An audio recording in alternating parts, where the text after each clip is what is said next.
On the next day, when they had come down from the mountain, a great multitude met him, a great multitude around them, and scribes questioning them. Immediately all the multitude, when they saw him, were greatly amazed, and running to him, greeted him. He asked the scribes, "What are you asking them?" A man from the crowd came to him, kneeling down to him, called out, saying, "Lord, teacher, I beg you to look and have mercy on my son, for he is my only child. I brought to you my son, who has a mute spirit, and he is epileptic and suffers grievously. Wherever it takes him, he suddenly cries out, and it convulses him and throws him down. He foams at the mouth and grinds his teeth and wastes away. It hardly departs from him, bruising him severely. He often falls into the fire and often into the water. So I brought him and begged your disciples to cast it out, and they could not cure him." Jesus answered him, "Faithless and perverse generation, how long will I be with you? How long will I bear with you? Bring your son here to me."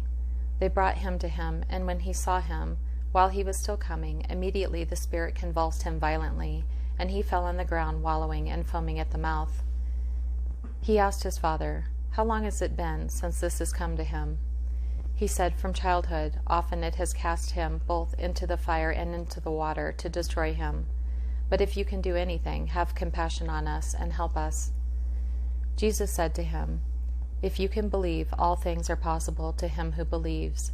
Immediately the father of the child cried out with tears, "I believe, help my unbelief." When Jesus saw that a multitude came running together, Jesus rebuked the unclean spirit, saying to him, "You mute and deaf spirit, I command you, come out of him, and never enter him again."